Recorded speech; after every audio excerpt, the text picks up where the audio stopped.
Hi good morning all. Secretariat OA പരീക്ഷയ്ക്ക് തയ്യാറാകുന്നവർക്കായിട്ട് നമ്മുടെ ഹിസ്റ്ററിയിലെ കുറച്ച് ക്വസ്റ്റ്യൻസ് ഒക്കെ ഉൾപ്പെടുത്തിക്കൊണ്ട് ദാറ്റ് ഈസ് പ്രീവിയസ് ക്വസ്റ്റിൻ്റെ ഒരു സെഷൻ നമ്മൾ സ്റ്റാർട്ട് ചെയ്തായിരുന്നു കഴിഞ്ഞ ദിവസം. ഇന്ന് പാർട്ട് 2 ആണ്. അപ്പോൾ ഇതൊക്കെ കിട്ടാനായിട്ട് നമ്മുടെ ചാനലാണ് 24/7 മലയാളം ആദ്യമായിട്ട് കാണുന്നവർ ചാനൽ സബ്സ്ക്രൈബ് ചെയ്യണം. പിന്നെ ലേറ്റസ്റ്റ് ആയിട്ടുള്ള നോട്ടിഫിക്കേഷൻ ദെൻ കോണ്ടന്റ് സെഷൻസ് ഒക്കെ നമ്മുടെ ചാനലിൽ അവൈലബിൾ ആണ്. അതുപോലെ നമ്മുടെ സെക്രട്ടേറിയറ്റ് OAയുടെ ഒരു പ്രോഡക്റ്റ് നമുക്കുണ്ട്. അപ്പോൾ ജോയിൻ ചെയ്യാൻ ആർക്കെങ്കിലും താല്പര്യം ഉണ്ടെങ്കിൽ Y362 എന്ന ഡിസ്കൗണ്ട് കോഡ് ഉപയോഗിച്ച് നിങ്ങൾക്ക് പർച്ചേസ് ചെയ്യാവുന്നതാണ്. അതുപോലെ നമ്മൾ ഈ ചെയ്യുന്ന ക്ലാസ്സുകളുടെയൊക്കെ തന്നെ PDF നമ്മുടെ കമ്മ്യൂണിറ്റി പേജിൽ അവൈലബിൾ ആണ്. അതിനായിട്ട് 24/7 മലയാളത്തിൻ്റെ ആപ്പ് ഒന്ന് ഇൻസ്റ്റാൾ ചെയ്യുക. ഇതിനകത്ത് നടത്തുന്ന എല്ലാ കോഴ്സും നിങ്ങൾക്ക് ഒരു വർഷത്തേക്ക് കിട്ടുന്നതാണ്. മെഗാ പാക്ക് ഏകദേശം 5000 രൂപയ്ക്ക് അടുത്ത് നിങ്ങൾക്ക് പ്രൈസ് ഉള്ളൂ മെഗാ പാക്കിന്. അപ്പോൾ കോഴ്സുകളൊക്കെ പർച്ചേസ് ചെയ്യുന്നവർ Y362 എന്ന ഡിസ്കൗണ്ട് കോഡ് ഉപയോഗിക്കുക. സോ നമ്മുടെ ഫസ്റ്റ് ക്വസ്റ്റ്യനിലേക്ക് നമുക്കൊന്ന് പോയാൽ ഇതെല്ലാം PYQs ആണ് കേട്ടോ. ഇലക്ട്രിസിറ്റി പ്രക്ഷോഭം നടന്നത് ഇവിടെ. Option A Thiruvananthapuram 1936, option B Thrissur 1936, option C Ernakulam 1936, option D Alappuzha 1936. പെട്ടെന്ന് ആൻസേഴ്സ് കമന്റ് ആയിട്ട് ഇട്ടോളൂ. എവിടെയാണ് ഇലക്ട്രിസിറ്റി അജിറ്റേഷൻ നടന്നത്? പോരട്ടെ, ആൻസേഴ്സ് പോരട്ടെ. യെസ്, അപ്പൊ നമ്മുടെ ഇലക്ട്രിസിറ്റി അജിറ്റേഷൻ നടക്കുന്നത് തൃശ്ശൂരാണ്. വർഷം 1936, 1936 തൃശ്ശൂർ ജില്ലയിലാണ് ഇലക്ട്രിസിറ്റി അജിറ്റേഷൻ അല്ലെങ്കിൽ വൈദ്യുതി പ്രക്ഷോഭം നടക്കുന്നത്.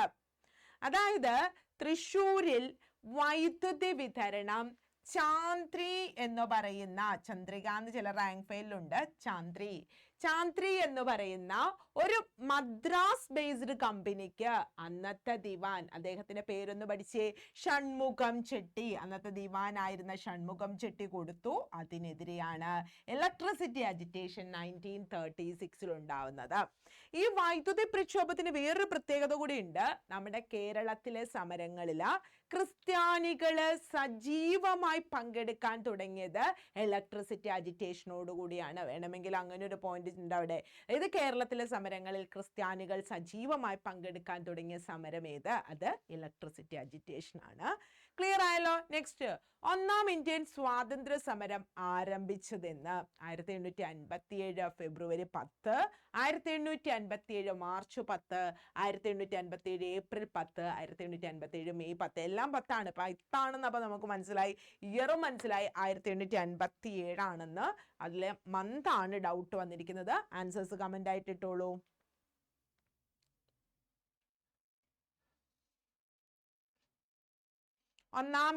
ഒന്നാം സ്വാതന്ത്ര്യ സമരം, ബ്രിട്ടീഷുകാര് ശിപ്പായി ലഹള എന്ന് വിശേഷിപ്പിച്ച ഒന്നാം ഇന്ത്യൻ സ്വാതന്ത്ര്യ സമരം.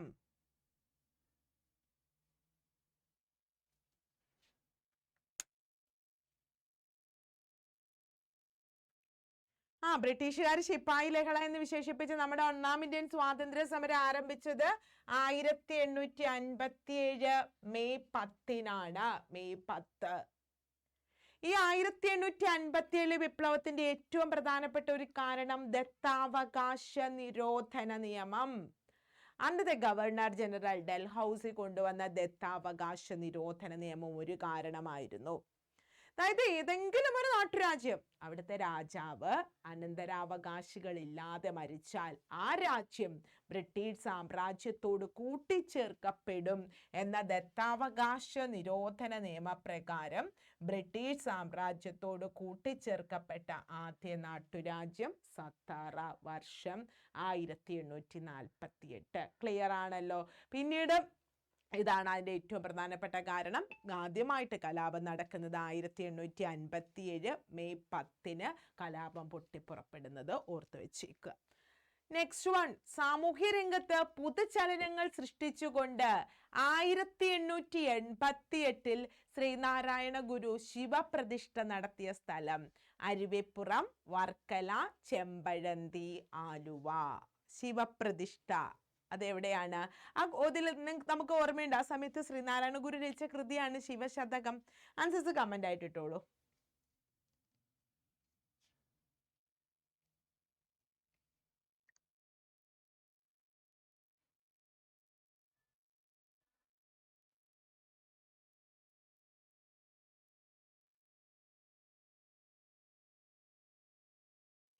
ഏതാണ്?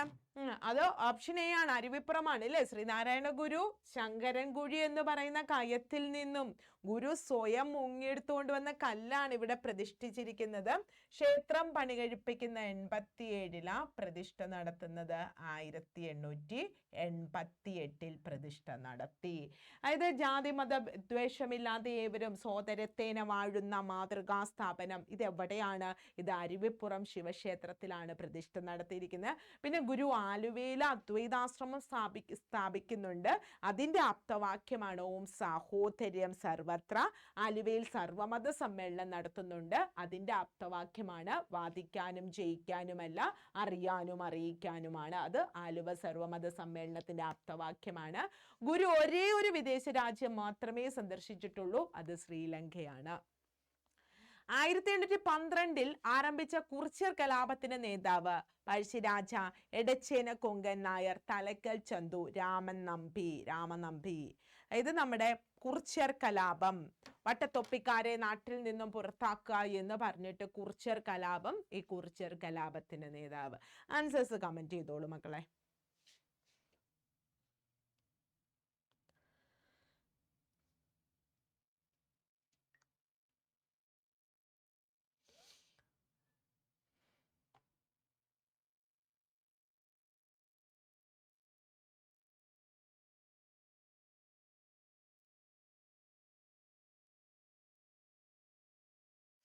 കുറിച്യർ കലാപത്തിന്റെ നേതാവ് ഓപ്ഷൻ ഡി രാമനമ്പി ആയിരുന്നു. അപ്പൊ 2 പഴശ്ശി വിപ്ലവങ്ങൾ നടന്നിട്ടുണ്ട്. അപ്പൊ ഈ പഴശ്ശി വിപ്ലവങ്ങളിൽ പഴശ്ശിയെ സഹായിച്ച ഗോത്രവർഗം ചോദിച്ചാൽ അത് കുറിച്യരാണ്. പകരമായിട്ട് ഇവരുടെ നികുതി വർദ്ധിപ്പിച്ചു. പിന്നെ നികുതി പണമായിട്ട് തന്നെ തരണമെന്ന് പറഞ്ഞു. ഇതാണ് കുറിച്യർ കലാപത്തിന് കാരണം. കലാപം നടന്നത് 1812 കുറിച്യർ കലാപം. നേതാവ് രാമനമ്പി. മുദ്രാവാക്യം, കുറിച്യർ കലാപത്തിന്റെ മുദ്രാവാക്യം കൂടെ ഓർത്ത് വെച്ചേക്കണം. വട്ടത്തൊപ്പിക്കാരെ നാട്ടിൽ നിന്നും പുറത്താക്കുക. ഇതായിരുന്നു കുറിച്യർ കലാപത്തിന്റെ മുദ്രാവാക്യം. മഹാത്മാഗാന്ധി ഇന്ത്യയിൽ നടത്തിയ ആദ്യ സത്യാഗ്രഹം. Option A Ahmedabad, option B Kheda, option C Bardoli, option D Champaran. ഗാന്ധിജിയുടെ ഇന്ത്യയിലെ ആദ്യ സത്യാഗ്രഹം.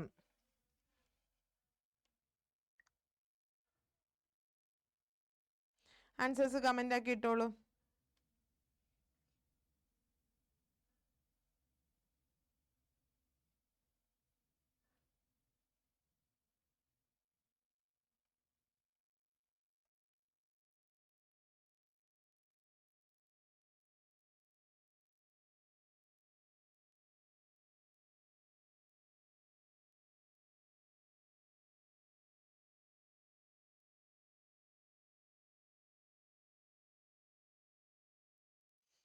ഗാന്ധിജിയുടെ ഇന്ത്യയിലെ ആദ്യ സത്യാഗ്രഹം നമുക്കറിയാം. ഓപ്ഷൻ ഡി ചമ്പാരനാണ്. അതായത് ഗാന്ധിജിയുടെ ഇന്ത്യയിലെ ആദ്യ സത്യാഗ്രഹം ഓപ്ഷൻ ഡി ചമ്പാരനാണ്. വർഷം 1917. എന്നാൽ ഗാന്ധിജിയുടെ ഇന്ത്യയിലെ ആദ്യ നിരാഹാര സത്യാഗ്രഹം, ഗാന്ധിജിയുടെ ഇന്ത്യയിലെ ആദ്യ നിരാഹാര സത്യാഗ്രഹം അഹമ്മദാബാദ് ആണ്. ഈ അഹമ്മദാബാദും കേദയും 1918 ദെൻ 1928 സമരമാണ് ബർദോളി. ഈ ബർദോളി സത്യാഗ്രഹത്തിന് ശേഷമാണ് വല്ലഭായി പട്ടേലിന് സർദാർ എന്ന ബഹുമതി കിട്ടിയത്. വല്ലഭായി പട്ടേലിന് സർദാർ എന്ന ബഹുമതി കിട്ടുന്നത് നമ്മുടെ ബർദോളിക്ക് ശേഷമാണ്. സർദാർ എന്ന ബഹുമതി കിട്ടിയത് ഗാന്ധിജിയാണ് കൊടുത്തത്. ഇന്ത്യൻ നാഷണൽ കോൺഗ്രസിന്റെ 1929 ലാഹോർ സമ്മേളനത്തിന്റെ അധ്യക്ഷൻ മോത്തിലാൽ നെഹ്റു, ജവഹർലാൽ നെഹ്റു, മഹാത്മാഗാന്ധി, CR ദാസ്. ലാഹോർ സമ്മേളനത്തിന്റെ അധ്യക്ഷൻ.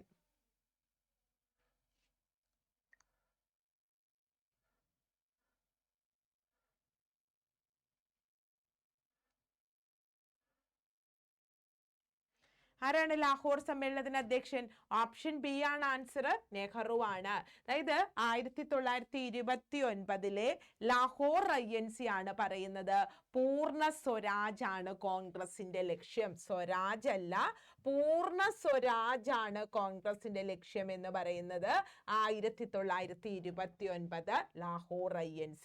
പ്രസിഡന്റ് നെഹ്റു. എന്നിട്ട് പറഞ്ഞു അടുത്ത വർഷം നമുക്ക് സ്വാതന്ത്ര്യം കിട്ടും. അതായത് 1930 ജനുവരി 26 ഇന്ത്യയുടെ പുതിയ സ്വാതന്ത്ര്യ ദിനം. പക്ഷെ നമുക്ക് സ്വാതന്ത്ര്യം ഒന്നും കിട്ടിയില്ല. എങ്കിലും അതിൻ്റെ ഒരു ഓർമ്മയ്ക്ക് കൂടിയാണ് ജനുവരി 26 നമ്മൾ റിപ്പബ്ലിക് ഡേ ആയിട്ട് സെലിബ്രേറ്റ് ചെയ്യുന്നത്. 1929 ഡിസംബർ 31 ലാഹോറിലെ രവി നദിക്കരയിൽ നമ്മുടെ സ്വാതന്ത്ര്യത്തിന്റെ ഒരു പതാകയൊക്കെ ഉയർത്തുന്നുണ്ട്. ഇത് ലാഹോർ റെജൻസി ആണ് 29. 1857 കലാപത്തിന് നാനാ സാഹിബ് നേതൃത്വം നൽകിയത് ഡൽഹി, കാൺപൂർ, അവധ്, ഝാൻസി. നാനാ സാഹിബ് എവിടെയാണ് നേതൃത്വം കൊടുത്തത്? ആൻസർ കമന്റ് ഇട്ടോളൂ. നാനാ സാഹിബ് അദ്ദേഹത്തിന്റെ സൈനിക മേധാവി താന്തിയ തോപ്പി ഇവർ രണ്ടുപേരും നേതൃത്വം കൊടുത്തത് എവിടെയാണ്? കാൺപൂരിലാണ്. 1857 വിപ്ലവത്തിന് കാൺപൂരിൽ നേതൃത്വം കൊടുത്തത് നാനാ സാഹിബും അദ്ദേഹത്തിന്റെ സൈനിക മേധാവിയായിരുന്ന താന്തിയ തോപ്പിയുമാണ്. 1857 വിപ്ലവത്തിന്റെ ബുദ്ധി കേന്ദ്രം നാനാ സാഹിബ്. താന്തിയ തോപ്പി 1857 വിപ്ലവത്തിൽ ബ്രിട്ടീഷുകാർക്കെതിരെ ഗൊറില്ല യുദ്ധമുറകൾ സ്വീകരിച്ചത് താന്തിയ തോപ്പിയാണ്. താന്തിയ തോപ്പിയെ വധിച്ചത് ബ്രിട്ടീഷ് സൈന്യാധിപൻ കോളിൻ ക്യാമ്പലാണ്. കോളിൻ ക്യാമ്പല് ശിവപുരിയിൽ വെച്ചിട്ടാണ് താന്തിയ തോപ്പിയെ വധിക്കുന്നത്. 1857 വിപ്ലവത്തിൽ ഏറ്റവും കൂടുതൽ ആളുകൾ വധിക്കപ്പെട്ട നാട്ടുരാജ്യമാണ് അവധ് അല്ലെങ്കിൽ ഔധ്. ഏറ്റവും കൂടുതൽ കലാപം പടർന്നു പിടിച്ച പ്രദേശമാണ് ഉത്തർപ്രദേശ്. ഓർത്തുവെക്കാം. ആധുനിക കാലത്തെ മഹാത്ഭുതം എന്ന് മഹാത്മാഗാന്ധി വിശേഷിപ്പിച്ച സംഭവം ഏത്? വൈക്കം സത്യാഗ്രഹം, ക്ഷേത്രപ്രവേശന വിളംബരം, ഗുരുവായൂർ സത്യാഗ്രഹം, പാലിയം സത്യാഗ്രഹം. ആധുനിക കാലത്തെ മഹാത്ഭുതം എന്ന് നമ്മുടെ ഗാന്ധിജി ഇതിനെ വിശേഷിപ്പിച്ചു. അതേതാണ്? ഏതായിരുന്നു? യെസ്, നമ്മുടെ തിരുവിതാംകൂറിലെ ക്ഷേത്രങ്ങളിൽ എല്ലാ ജാതിയിൽപ്പെട്ട ആളുകൾക്കും സവർണർക്കും മാത്രമല്ല അവർണർക്കും പ്രവേശനം കൊടുക്കാം എന്ന് പറഞ്ഞിട്ട് നമ്മുടെ തിരുവിതാംകൂർ ഭരണാധികാരി ശ്രീ ചിത്തിര തിരുനാൾ മഹാരാജാവ് പുറപ്പെടുവിച്ച ക്ഷേത്ര പ്രവേശന വിളംബരം. ഇത് തിരുവിതാംകൂറിന്റെ മാഗ്ന കാർട്ടയാണ്. അതായത് തിരുവിതാംകൂറിലെ ക്ഷേത്രങ്ങളിൽ എല്ലാ ജാതിയിൽപ്പെട്ട ആളുകൾക്കും പ്രവേശനം കൊടുക്കണം എന്ന് എന്ന് പറഞ്ഞിട്ട് ക്ഷേത്രപ്രവേശന വിളംബരം തന്ന ഭരണാധികാരി ചോദിച്ചാൽ അത് ചിത്തിര തിരുനാളാണ്. അപ്പൊ ഇങ്ങനൊരു വിളംബരം തരാൻ ചിത്തിര തിരുനാളിനെ പ്രേരിപ്പിച്ച അദ്ദേഹത്തിന്റെ ദിവാൻ ചോദിച്ചാൽ സർ CP രാമസ്വാമി അയ്യറാണ്. CP രാമസ്വാമി അയ്യറാണ്. ഓർത്തു വെച്ചേക്കുക. പിന്നെ വൈക്കം സത്യാഗ്രഹം. വൈക്കം ക്ഷേത്രത്തിൽ എല്ലാവർക്കും വൈക്കം ക്ഷേത്രത്തിന് ചുറ്റുമുള്ള റോഡുകൾ എല്ലാവർക്കുമായിട്ട് തുറന്നു കൊടുക്കാനാണ്. ഗുരുവായൂർ ഇന്നലെ ഞാനൊരു കോഡ് നിങ്ങളോട് പറഞ്ഞു തന്നായിരുന്നു, ഇത് ഓർത്ത് വെക്കണേ. ഉപ്പ് എന്ന് പറയുമ്പോൾ 1930 ഗുരുവായൂർ 31, നിവർത്തന 32. അപ്പൊ ഈ 31 ഗുരുവായൂർ സത്യാഗ്രഹം ഉണ്ടല്ലോ, ഈ ഗുരുവായൂർ സത്യാഗ്രഹത്തിന്റെ ഭാഗമായിട്ടാണ് ജനഹിത പരിശോധന നടക്കുന്നത്. അത് വേണേ ചോദിക്കാം കേട്ടോ. അന്ന് ഗുരുവായൂർ ക്ഷേത്രം പൊന്നാനി താലൂക്കിലായിരുന്നു. ഗുരുവായൂർ സത്യാഗ്രഹവുമായി ബന്ധപ്പെട്ട് ജനഹിത പരിശോധന, പ്രധാനപ്പെട്ട വിഷയങ്ങളിൽ ജനങ്ങളുടെ തീരുമാനം, അതാണ് ജനഹിത പരിശോധന. ചുവടെ തന്നിട്ടുള്ളവ ചട്ടമ്പി സ്വാമികൾ രചിച്ച ഗ്രന്ഥം ഏത്? ആത്മോപദേശ ശതകം, ദൈവദശകം, ആത്മവിദ്യാകാഹളം, പ്രാചീന മലയാളം. ചട്ടമ്പി സ്വാമികളുടെ ഏറ്റവും വലിയ കൃതിയാണ്.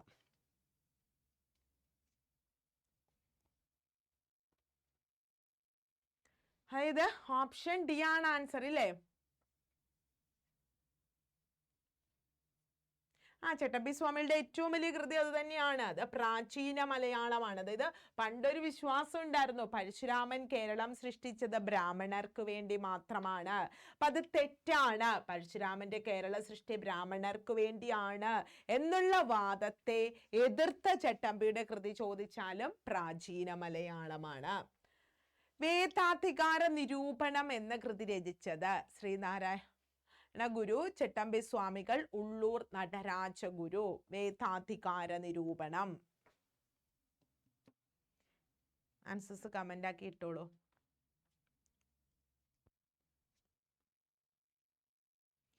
വേദാധികാര നിരൂപണം എന്ന കൃതി രചിച്ചതും ചട്ടമ്പിയാണ് അല്ലേ? ഈ ചട്ടമ്പി സ്വാമികള് സവർണർക്കു മാത്രമല്ല അവർണർക്കും വേദം പഠിക്കാം എന്ന് പറയുന്ന ചട്ടമ്പിയുടെ കൃതി ചോദിച്ചാൽ അത് വേദാധികാര നിരൂപണമാണ്. സ്വാമി വിവേകാനന്ദൻ, ഈ വിവേകാനന്ദൻ കേരളം സന്ദർശിച്ചപ്പോൾ കേരളത്തിലെ ജാതി വ്യവസ്ഥ കണ്ട് കേരളത്തെ പ്രാധാന്യം എന്നൊക്കെ വിശേഷിപ്പിക്കുകയുണ്ടായി അല്ലേ? ആ ഒരു സമയത്ത് ഈ ചട്ടമ്പി സ്വാമികളുടെ വേദാധികാര നിരൂപണം എന്ന കൃതിയെ കുറിച്ചാണ് സ്വാമി വിവേകാനന്ദൻ പറഞ്ഞത്, തീ പോലുള്ള വാക്കുകൾ കത്തിപ്പോകാത്തത് ഭാഗ്യം. സ്വാമി വിവേകാനന്ദന് ചിന്മയ മുദ്രയുടെ മഹത്വം പഠിപ്പിച്ചു കൊടുത്തത് ചട്ടമ്പിയാണ്. ചിന്മയ മുദ്രയുടെ മഹത്വത്തെ കുറിച്ചുള്ള പഠിപ്പിച്ചു കൊടുത്തത് ചട്ടമ്പി സ്വാമികളാണ്, ഓർത്തുവെക്കുക.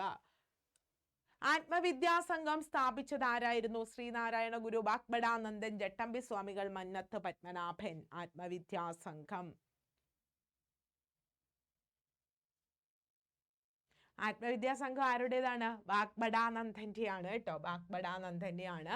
ആത്മവിദ്യാസംഘത്തിന്റെ സജീവ പ്രവർത്തകയായിരുന്ന നവോത്ഥാന നായിക നമ്മുടെ കരുവള്ളൂർ സമരനായിക കെ ദേവയാനിയാണ്. ആത്മവിദ്യാസംഘത്തിന്റെ സജീവ പ്രവർത്തകയാണ്. അവരുടെ ആത്മകഥയും കൂടി ഓർത്തു വെക്കുക. ചോരയും കണ്ണീരും നനഞ്ഞ വഴികളാണ്. ചോരയും കണ്ണീരും നനഞ്ഞ വഴികൾ. ചോരയും കണ്ണീരും നനഞ്ഞ വഴികൾ. ക്ലിയർ അല്ലേ? അപ്പൊ നമ്മളിതിന്റെ പാർട്ട് 1 ചെയ്തിട്ടുണ്ട് കേട്ടോ. ഇത് പാർട്ട് 2 ആണ് ഇപ്പൊ ചെയ്തുകൊണ്ടിരിക്കുന്നത്. നിങ്ങൾ ഇത് പഠിക്കുക.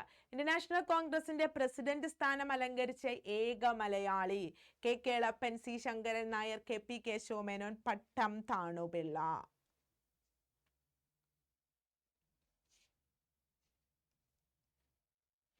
INC എന്ന് പറയുന്ന ഓർഗനൈസേഷൻ ഉണ്ടായി അല്ലേ? അപ്പൊ പ്രസിഡന്റ് ആയത് ഒരേ ഒരു മലയാളിയേ ഉള്ളൂ, അത് സി ശങ്കരൻ നായർ. അമരാവതി INC, അമരാവതിയില അല്ലേ?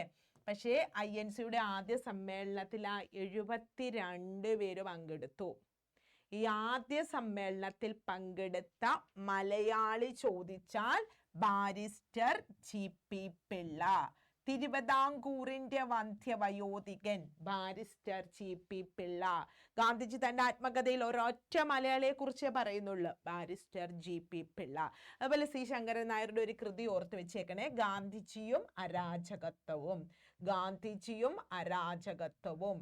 ഗാന്ധിജിയും അരാജകത്വവും. റൗലറ്റ് ആക്ടിനെ സ്വാഗതം ചെയ്ത വ്യക്തി സി ശങ്കരൻ നായർ.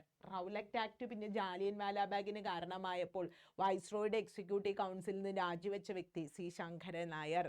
മലബാർ കലാപം ഏറ്റവും വലിയ വർഗീയ കലാപമായി മാറി, അതിന് കാരണം ഈ ഗാന്ധിജി ഇടപെട്ടതാണ് എന്ന് അഭിപ്രായപ്പെട്ടത് സി ശങ്കരൻ നായർ. അപ്പൊ നമ്മൾ ഇതിന്റെ പാർട്ട് 1 നമ്മൾ ചെയ്തിട്ടുണ്ട്. പാർട്ട് 2 ആണ് ഇപ്പോൾ ഉള്ളത്. പാർട്ട് 1 കണ്ടിട്ടില്ലാത്തവർ പാർട്ട് 1 കാണണം. അതിന്റെ നോട്ട്സ് ഞാൻ നമ്മുടെ കമ്മ്യൂണിറ്റിയിൽ അപ്ലോഡ് ചെയ്തിട്ടുണ്ട്. ഇതിൻ്റെയും ഞാൻ കമ്മ്യൂണിറ്റിയിൽ അപ്ലോഡ് ചെയ്യും ഇപ്പം. അപ്പോൾ ഇത് നിങ്ങൾ ഇതിന്റെ കണക്റ്റഡ് ഫാക്ട്സും നമ്മൾ പറഞ്ഞു പോകുന്നുണ്ട്. 3rd പാർട്ട് ഉണ്ടാവും വരും ദിവസങ്ങളിൽ. അപ്പം അതൊക്കെ കറക്റ്റ് കിട്ടാനായിട്ട് നമ്മുടെ ചാനൽ അഡ 24/7 മലയാളം ആദ്യമായിട്ട് കാണുന്നവർ ചാനൽ സബ്സ്ക്രൈബ് ചെയ്യാൻ മറക്കരുത്. എല്ലാ ദിവസവും രാവിലെ 10 മണിക്ക് നമുക്ക് ഈ ഒരു സെഷൻ ഉണ്ട്. നിങ്ങൾ മുടങ്ങാതെ കാണാനായിട്ട് തന്നെ ശ്രമിക്കുക.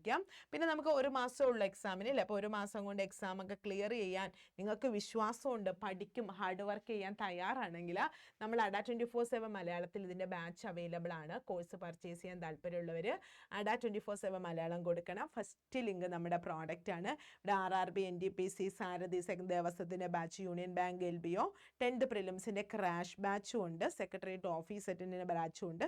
ഇഷ്ടമുള്ളത് പർച്ചേസ് ചെയ്യാം. അപ്പോൾ നിങ്ങൾക്ക് മാക്സിമം പ്രാക്ടീസ് ചെയ്യാൻ SCRTയും കേരള PSC എല്ലാം ചേർത്ത് നമ്മൾ 247 ടെസ്റ്റ് സീരീസ് 9 ബുക്കുകളൊക്കെ ഇട്ടിട്ടുണ്ട്. ഇവിടെ ബൈ നൗ കൊടുക്കുക. ബൈ നൗ കൊടുക്കുമ്പോൾ ഒരു ഡിസ്കൗണ്ട് കോഡ് ചോദിക്കും. അപ്പം അപ്പം ഇത്രയായിട്ട്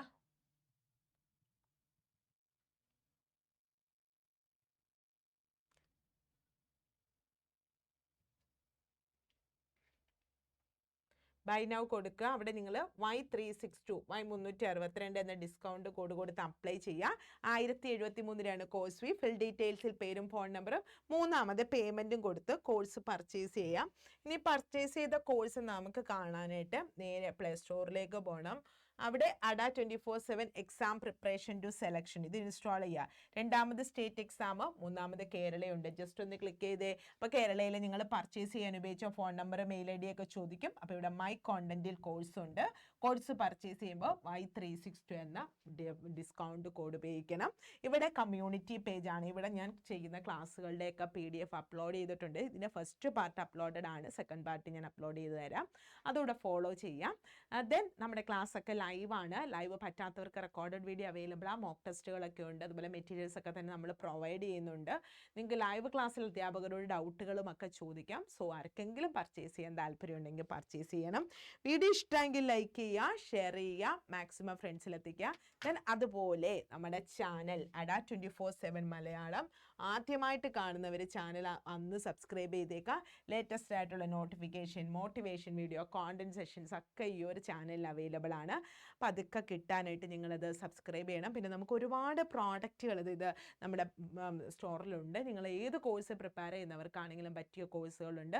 ഈ എല്ലാ കോഴ്സും പ്രിപ്പയർ ചെയ്യുന്നവർക്ക് പറ്റിയ മെഗാ പാക്കുകളും ഒക്കെ അവൈലബിൾ ആണ്. കോഴ്സുകളൊക്കെ നിങ്ങൾ പർച്ചേസ് ചെയ്യുന്ന സമയത്ത് Y362 എന്ന ഡിസ്കൗണ്ട് കോഡ് ഉപയോഗിക്കാൻ മറക്കരുത്. വീണ്ടും വേറൊരു വീഡിയോ ആയിട്ട് കാണാം. Thank you all.